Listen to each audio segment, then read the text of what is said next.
남침 전쟁을 일으켰는지, 북한은 6.25 전쟁에 관해서 거짓말을 하면서도 체제를 굳건히 유지하고 있음에 반해서 우리 대한민국은 아직까지도 6.25 전쟁에 관해서 논란이 많이 있고, 또 6.25 전쟁의 진실을 바로 보지 못하고 국가 정체성의 위기에 빠져 있는 이런 현실을 진단을 해 주실 걸로 기대를 합니다.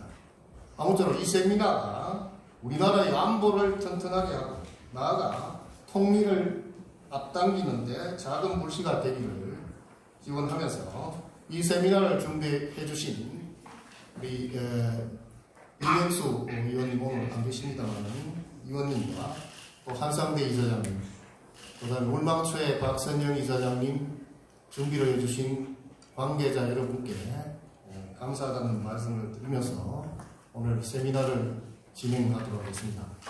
발제는 먼저 양일국 교수님께서 한 15분에서 20분 사이에 빨리 해주시면 좋겠고요. 두 번째 발제는 김덕영 감독님께서 모양도 같은 시간을 해주시고, 토론은 김정아 대표님이 한 15분 정도, 정수환 교수님도 한 15분 이렇게 해주시고, 여러분들하고 또 주제에 관해서 얘기를 나누는 시간도 한 10여 분 정도 갖고 오늘 세미나를 그렇게 진행하도록 하겠습니다. 먼저 우리 양일국 교수님께 발제를 부탁드립니다. 네, 지금 소개받은 양일국입니다. 여러분 안녕하십니까? 원래 이 6.25 70주년 세미나를 처음 기획했을 때는 그 6.25 당시에 그 북한군에 의한 대한민국 양민 학살 문제를 좀 다뤄보는 것이 어떠냐 이런 얘기가 있었는데, 갑자기 혜성처럼 이 김덕영 감독님이 들어보시면서 방향을 좀 수정을 했는데, 저는 오히려 이번 김덕영 감독님 덕분에 제가 학자로서 공부하는 과정에서도 좀 깨달음이 컸습니다. 저는 이제 학자로서 6.25라는 그 역사적 사건에 대해서 가능한 이제 사실, 뭐 어떤 역사적 사관, 논리, 뭐 팩트 뭐 이런 걸 가지고 연구할 수밖에 없는 입장입니다. 학자이기 때문에. 근데 옆에 김덕영 감독님께서 이제 방송에서 하는 얘기 들어보니까 정말 재밌는 아이디어를 하나 얻었습니다. 처음에 이 김덕영 감독님께서는 그 6.25 당시, 그러니까 북한에서의 그 어린아이들의 인권 문제를 연구할 때 처음에 감성적으로 접근했다고 하셨습니다.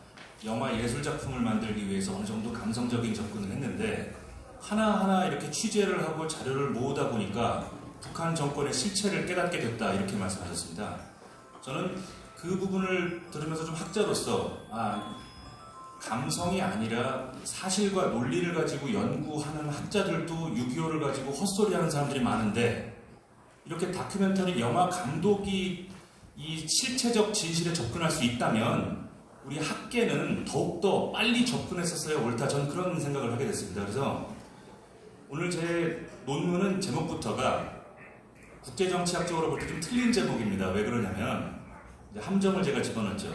6.25와 국제정치를 움직인 사람들이라고 제가 이제 제목을 지었는데, 엄밀히 국제정치학적으로 국제정치를 움직일 수 있는 것은 이제 사람은 아닙니다.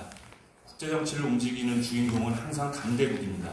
강대국 중에서도 탑 클래스급의 강대국들만이 국제정세 전반을 좌우할 수 있다고 우리가 배웠고, 또 앞으로도 그럴 것 같습니다. 그런데 왜 제가 움직인 사람들이라는 좀 약간 도발적인 제목을 짓게 됐냐면, 6.25가 발발하는 과정까지는 사실 국제정치학적으로 설명하기에 그렇게 어려운 점이 없습니다. 스탈린이라는 그 소련 전체주의 종주국의 지도자가 전쟁을 할 수밖에 없는 국가적 이익이 걸려 있었고, 또 그 과정에서 김일성이라는 북한의 수괴가 전쟁을 할 수 있도록 도와달라고 수차례 찾아와서 간청을 한 그런 여러 가지로 미뤄볼 때, 전쟁이 발발하는 과정까지는 학문적으로 이 설명하는 데 큰 어려움은 없습니다. 그런데 전쟁이 발발한 직후부터 국제정치학적으로 설명하기 어려운 일들이 생기기 시작합니다. 첫째는 왜 미국이 발발한 지 5일 만에 서둘러 전면적인 대한민국 지원, 파병을 결정했는가? 이 부분은 국제정치학적으로 쉽사리 납득이 안 가는 대목입니다. 왜 그런가 하면, 잘 기억하고 계시겠습니다만은 그 미국이란 국가가 그 당시 대한민국을 보는 그 시각이 지금처럼 이렇게 한미동맹 끈끈한 사이가 그 당시는 아니었습니다. 그렇기 때문에 애치슨 라인에서도 물론 그 애치슨 선언 자체가 무슨 한국을 방기하겠다는 의미는 아니었지만 애치슨 선언 자체가 기본적으로 대한민국이라는 국가를 우리가 목숨 걸고 지키겠다는 그런 선언과는 좀 거리가 멀었습니다. 그리고 6.25가 발발하기 직전에 수백 명의 군사 고문단만을 남겨놓고 미군을 철수한 바가 있죠. 그리고 실제로 그 미국 국방성이나 국무원에서 대한민국의 가치가 어느 정도냐 하고 분석을 해보니까 첫째는 중심적인 가치는 없다. 주변적인 가치만 있다. 이렇게 분석을 했습니다. 그리고 전 세계에서 목숨 걸고 지켜줘야 될 나라를 뽑을 때 대한민국이 몇 등이냐? 한 13등에서 15등 정도로 좀 뒤로 밀렸습니다. 그러니까 이런 얘기를 제가 좀 학자적 입장에서 좀 말씀드리기 어려운 거는 이렇게 얘기하면 오늘 제가 발표하게 될 6.25의 여러 그 수정주의 가운데 하나인 남침 유도서를 제가 무슨 지지하는 것처럼 되기 때문에 말씀드리기가 좀 조심스럽지만 그것이 객관적인 사실에 가까운 이야기입니다. 그런데 미국은 왜 전폭적으로 대한민국을 후원했는가? 그것에 여러 가지 설명이 가능하겠지만 한 3가지 정도의 에피소드를 말씀드릴 수가 있습니다. 첫째는 그 6.25가 발발할 당시에 그 트루먼 대통령이 휴가 중이었는데요. 전화로 보고를 받았습니다. 카카 난리가 났습니다. 지금 대한민국에서 6.25가 발발했습니다. 근데 그 트루먼 대통령은 그 당시에 역사책을 한 권 읽고 있었는데 그 역사책의 내용이 작은 전쟁을 초기에 예방하지 않으면 큰 전쟁이 된다. 우리 속담으로 치면 저 호미로 막을 거 가래로 막아야 된다. 이런 내용의 역사책을 읽고 있는 순간에 6.25가 발발했다는 전화 보고를 받으니까 이분이 교회 다니는 분이고 이게 하늘의 계시라고 여긴 겁니다. 그래서 그 당시 국방성이나 국무위원들이 그 당시에 별로 우리가 목숨을 걸고 지킬 만한 가치가 없다고 분석한 대한민국에 전폭적인 지원을 하는데 나중에 기자들이 물어봤습니다. 대통령 각하, 별로 그 전략적 가치도 없는 대한민국에 왜 이렇게 전폭적인 지원을 하십니까? 그러니까 그분께서 말없이 손가락으로 하늘을 가르쳤다는 겁니다. 뭐 여러 가지로 해석할 수 있겠습니다만은 그 6.25가 발발한 그 시점에 그 역사책을 읽고 있었던 것을 그분께서 우연으로 받아들이지 않았다 이렇게 얘기할 수 있겠습니다. 또 한 가지 요인은 메가더 장군과 이승만 대통령의 그 아주 그 절친한 그 우애를 들 수 있습니다. 아시다시피 그 이승만 대통령이 지금 오늘 그 교과서에 너무 어둡게만 색칠되어 있어갖고 저희가 많이 지금 상처를 받고 있는데 특히 그 이승만 대통령의 그 학식이나 그 인덕이 그 미국의 특히 군인들, 미국의 정치인들 사이에서 엄청나게 존경을 받았다는 것은 여러분 다 알고 계실 겁니다. 그 이승만 대통령과 그 메가더 장군의 일화가 하나 있는데요. 6.25가 발발한 지 이제 며칠 있다가 이제 그 당시 메가더 장군은 일본에 주둔하고 있었는데 일본에 주둔하고 있다가 이게 아직 큰일 났다 해서 전쟁 상황을 좀 보려고 이제 그 오산 기지에 이제 급하게 이제 오게 된 겁니다. 근데 일본에서 오산 기지로 오는 동안에 그 적기의 그 전투기의 위협을 받았다 그래요. 그러니까 하마터면 그 6.25 발발 직후에 메가더 장군이 오산으로 오는 길에 그 비행기가 격추됐다면 세계사 속에서 대한민국의 역사의 물줄기가 달라졌을 거라고 생각합니다. 가까스로 오산에 도착을 해서 이승만 대통령을 만났는데 그 메가더 장군이 좀 정신이 없었던지 지금은 오산은 아주 좋은 도시가 됐지만 그 당시엔 논밭이 있었다 그래요. 그래서 메가더 장군이 이승만 대통령을 만나서 인사를 하는데 별을 밟고 있었던 겁니다. 논이었던 모양이죠. 그러니까 이승만 대통령이 메가더 장군을 호떡 쳤다는 거예요. 너 대한민국 사람들에게 벼가 얼마나 소중한 존재인지 알아? 왜 별을 밟아? 메가더 장군이 아 죄송합니다 하고 머리를 극적이면서 물러났다는 일화가 있습니다. 벌써 한 나라의 대통령과 그 미국의 그 메가더 장군의 관계가 이 정도였다면 이것은 역사적으로 대단히 드문 일이다 이렇게 말씀드릴 수 있습니다. 여기 장군님도 계시고 뭐 군대 갔다 온 경험을 미뤄볼 때 메가더 장군 정도 되는 그 원수까지 지낸 장군이 대한민국 같은 그 당시 전 세계에서 가장 가난한 나라의 대통령을 그렇게 극진히 예우했다는 거 그것도 국제정치학적으로 설명하기가 좀 쉽지 않은 겁니다. 왜 그런가 하면 국제정치는 강대국 중심으로 돌아갔기 때문에 그렇습니다. 그래서 제가 논문에 적어둔 바와 같이 그 메가더 장군의 호통에 이승만 대통령의 호통에 메가더 장군은 그 워싱턴에 전화해서 즉각 공군 병력 못지않게 육군 병력까지 투입시켜야 한다 이런 내용의 의사를 계속 전달하게 되죠. 그리고 그 당시 인천 상륙작전의 성공 확률이 500분의 1이었다는 건 여러분 다 아실 겁니다. 그런 위험한 작전을 강행할 수 있었던 배경에는 이승만 대통령과 메가더 장군의 돈독한 우애가 있었다고 분석할 수 있습니다. 뭐 여러 가지가 더 있겠지만 한 가지를 더 말씀드린다면 메가더 장군이 전쟁 발발 3일 후에 3일 정도 지난 뒤에 한강에 시찰을 왔습니다. 그래서 그 소년병을 만난 일화를 여러분 다 알고 계실 겁니다. 그 소년병이 혼자 참호를 지키고 있으니까 그 메가더 장군이 장난기가 발동한 거죠. 야 부관, 저 소년한테 소원이 뭔지 물어봐라. 그럼 이제 꼬마 아이가 전쟁터에 혼자 남아 있으니까 집에 가게 해주세요 또는 뭐 어머니가 보고 싶어요 같은 소원을 말할 거라고 예상했던 겁니다. 그런데 그 소년이 당돌하게 무기를 주십시오, 탄약을 주십시오 그렇게 얘기했던 겁니다. 거기에 메가더 장군이 완전히 감동을 한 겁니다. 그래서 그렇게 통역을 하라고 지시를 하죠. 어이 부관 통역해라. 내가 무슨 일이 있어도 너를 도와주러 돌아오겠다고 통역해라. 벌써 그러면은 세 가지 역사상에 설명할 수 없는 우연이 비슷한 시기에 겹친 겁니다. 6.25가 발발한 시점에 트루먼 대통령이 역사책을 읽고 있었고 그것을 종교적 신념에 의해서 하늘의 계시로 이해한 우연. 발발한 그 시점에 대통령이 이승만 대통령이었고 이승만 대통령이 메가더 장군이 장군도 되기 전에 훨씬 더 어렸을 때부터 돈독한 우애를 갖고 있었던 우연. 메가더 장군이 난리가 난 대한민국에 와서 한강을 시찰하는데 그 용맹스럽고 충직한 소년병이 그 자리를 지키고 있었던 우연. 이 세 가지 우연이 기가 막히게 한 점에 모여서 기가 막힌 케미컬을 만들어서 결국 국제정치의 물줄기를 바꿨다는 것이 저의 논문의 요약입니다.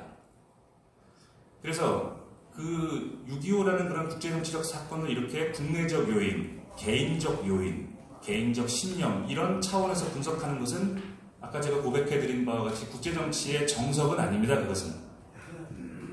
그래서 이러한 식의 접근 방법을 일컬어 우리가 수정주의라고 부르는데요. 그 오늘날 그 교과서의 그 6.25가 대체로 수정주의에 입각해서 6.25를 적고 있어서 큰 문제입니다. 6.25에 대해서는 여러 가지 설이 있는데 크게 두 물줄기를 요약하면 하나가 이제 전통주의 또 수정주의가 있는데 사실 전 전통주의란 말을 강단에서 쓰지는 않습니다. 그냥 그걸 정설이라고 부르면 됩니다. 그 정설에 어긋나는 다소 좀 그 분석의 방법과 각도를 바꾼 수정주의가 있는데 그 논문에 요약해놨습니다만 6.25에 대한 수정주의는 크게 한 세 가지로 요약이 됩니다. 첫째는 북침설입니다. 남한이 먼저 북한을 공격해서 시작된 전쟁이다. 근데 이 북침설은 이미 60년대 말부터 일본의 좌익계통 학자들에 의해서 그게 논파가 됐었습니다. 그리고 심지어 80년대까지만 해도 제 논문에 보시면 됩니다. 그 80년대에 그 중국 공산당 기관지에서도 남침이라는 표현이 나오고요. 심지어 중국에서 그 판매했던 브리테니커 백과사전 80년대 우리는 중국을 중공이라고 불렀습니다. 같은 공산권에서도 남침이라고 하고 있는데 대한민국 내에 일부 그런 좀 한쪽으로 치우친 학자들 또는 운동권에서 그런 북침설을 신봉하는 그런 사례가 많았습니다. 그것은 이미 90년에 소련이 패망하면서 더 이상 이것은 들고 나오기가 어렵게 된 것이죠. 북침설과 비슷한 쯤에 나온 이제 수정주의의 두 번째 유파는 이제 말하자면 내전설입니다. 내전설이라고 하는 것은 한마디로 6.25는 소련 스탈린이 침략한 것도 아니고 김일성이 혼자 만든 것도 아니고 남북한이 기존에 갖고 있었던 온갖 종류의 갈등과 불화가 하필 1950년 6월 25일에 폭발됐을 뿐이야. 그건 우리 민족끼리 싸운 거지 뭐 다른 사람이 침략한 게 아니야. 이게 내전설입니다. 근데 이 내전설이라는 것도 이 최근에 브루스 커밍스 같은 학자들이 야 내가 수십 년 연구해보니까 그거 아니더라라고 인정을 했는데도 아직도 우기는 사람들이 많습니다. 그 수정주의라는 것을 이렇게 6.25에 적용하다 보니까 가끔 이게 공부하는 학자 입장에서는 괘씸한 생각이 막 들기 시작하죠. 어떻게 수정주의라고 들고 나온 것들은 하나같이 김일성은 죄가 없어 라고 요약이 되는가. 그래서 방금 제가 소개해드린 그러한 개인적 차원, 메가더 장군의 우애, 무슨 이승만 대통령의 어떤 우애 이런 개인적 차원으로 분석하는 그런 방식이 대표적인 수정주의입니다. 그래서 오늘 제 논문은 한번 수정주의로 제가 자유우파의 시각에서 수정주의를 가지고 6.25를 보니까 오히려 수정주의로 6.25를 보니까 더 대한민국의 위대함이 돋보일 수도 있다. 이렇게 제가 말씀드리는 겁니다. 그간에 뭐 6.25를 놓고 수정주의라고 하면 상당히 우익진영 또는 자유우파 진영에서는 좀 그것을 좀 불경시하는 측면이 있었습니다. 뭐 6.25, 수정주의, 또 무슨 헛소리를 하려고 그래? 또 뭘 왜곡하려고 그러는 거야? 저는 오늘 이 자리에서 당당하게 6.25 수정주의를 외쳐보자라고 제가 말씀드립니다. 개인적 차원으로 접근하고 지도자의 개인적 역량으로 접근하면 접근할수록 정말 파도 아름답고 미담만 나오는 것이 6.25입니다. 그만큼 대한민국의 역사는 성공과 승리의 역사라고 말씀드립니다. 마지막으로 수정주의의 불편한 진실이 한 가지가 있습니다. 물론 저는 이제 제가 말미에 다시 말씀드리겠습니다만 어떠한 역사적 사건을 참신하고 새로운 시각으로 보려는 그 시도 자체를 불경시할 필요는 없다고 생각합니다. 새로운 시각으로 보면서 또 새로운 교훈이 떠오를 수도 있기 때문이죠. 그런데 유독 6.25를 놓고 진행되는 수정주의를 볼 때는 불순한 측면이 더러 보인다 이런 말씀 드립니다. 첫째, 북침설이 나와서 이제 반박이 되니까 내전설 이런 게 나옵니다. 1990년에 소련이 망하면서 기밀문서들이 해제가 돼서 도저히 이걸 내전설로 밀어붙이기가 어려우니까 그 무렵에 또 힘을 얻게 된 수정주의가 민족 해방 전쟁설입니다. 그러니까 순서가 있죠. 남한이 먼저 시작한 전쟁이야 하다가 깨지니까 북한이 먼저 시작한 전쟁인 건 맞지만 내전이야, 또는 북한이 먼저 시작한 건 맞지만 정의로운 전쟁이었어. 이런 흐름을 보면 우리가 삼척동자도 그 의도를 헤아릴 수 있을 것입니다. 그 수정주의의 본질적인 의도는 6.25라는 역사적 사건의 실체를 밝히고 거기서 어떠한 미래지향적 교훈을 얻기 위한 목적이라기보다는 특정 정파를 옹호하고 특정 정파의 잘못을 감추는 데 급급하다, 이런 결론에 도달하지 않을 수가 없는 것입니다. 심지어 그 북침설 같은 수정주의를 주장한 학자들의 인도의 그 카르나커 굿타 같은 교수는 북침을 주장했는데 근거가 뭐냐고 하니까 그 당시 북한에서 그 당시 대한민국 군인들이 북침 명령을 받은 그런 종이를 근거로 제시하는 거예요. 허접하기 짝이 없죠.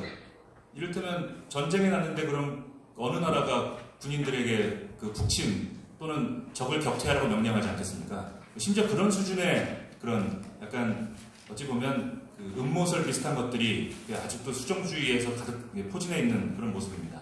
하지만 6.25의 실체적 진실은 당연히 그것은 남침이고, 그 남침에서 대한민국이 지도에서 사라져도 아무도 이상하게 여길 그런 상황이 아니었음에도 불구하고 기적적으로 우리가 6.25를 이겨냈다는 점, 이런 점에서 우리가 교훈을 찾는 노력을 해야 될 것 같습니다. 그런데 왜 꼭 이렇게 북한이나 또는 그 소련, 이런 공산 전체주의라고 우리가 부르는, 왜 그쪽과 관련된 이 논쟁이 하나 붙으면 이렇게 음모설이 오래가고 끈질긴지 모르겠습니다. 최근에 보니까 6.25 아니어도 무슨 칼기에 대한 조사를 다시 한다 그러고, 왜 꼭 북한하고만 연계되면 이렇게 우기고 이 힘든 싸움을 계속해야 되는가. 하지만 제가 오늘 6.25 70주년에 여러분들 모신 자리니까 제가 희망을 드릴 수 있는 말씀을 좀 한 가지 전해드리겠습니다. 칼기의 진실은 어떻게 밝혀졌는가? 2010년경에 그 북한에서 미국을 담당하는 그 미국 국장이라는 직함을 가진 그 리근이라는 국장이 있습니다. 그 양반이 우리나라 정부 관계자들하고 티타임을 가졌던 모양인데 거기서 말실수를 한 거예요. 자꾸 요새 우리 북한이 무슨 디도스 테러니 자꾸 테러한다고 하는데 우리 북한은 칼기 이후로 테러한 적이 없습니다. 이렇게 얘기한 겁니다. 칼기 이후로. 말실수한 거죠? 아마 수청되셨을 거라고 봅니다. 제가 볼 때는. 역사적 진실은 이렇게 우연히도 남중지추라는 표현처럼 우연히 이렇게 또 밝혀지기도 하고요. 그리고 또 6.25와 관련돼서 이제 북한과 관련돼서 또 끈질긴 또 살아남는 음모설이 또 이승복 어린이 이야기입니다. 이승복 어린이 이야기는 실제로 이승복 어린이를 그 몹쓸 짓을 했던 공비가 그 부모에게 사과하는 사진이 다 보도가 됐었습니다. 그런 게 보도가 돼도 우기는 겁니다.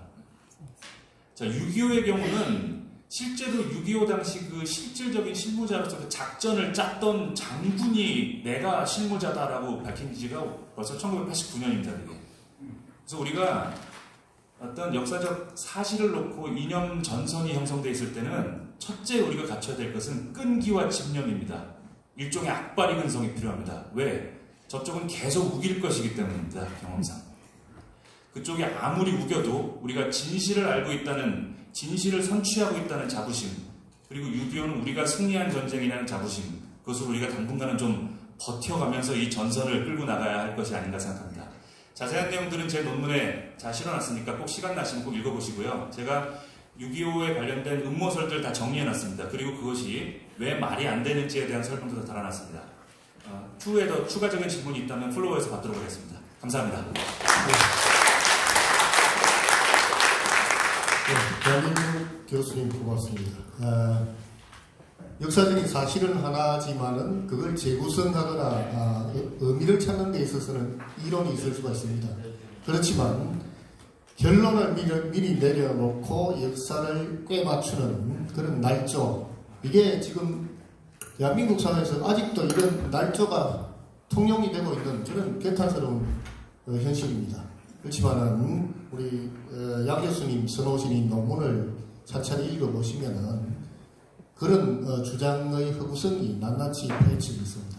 오늘 하신 말씀만 들어도 뭐 충분하겠습니다만은 집에 가셔서 한 번 더 읽어보시면은 왜 우리가 6.25에 대해서 제대로 알아야 되고 또 거기서 제대로 된 교훈을 얻어야 되는가 하는 점을 깨달을 수 있으리라고 생각합니다. 두 번째 토론이 아니라 발제를 하신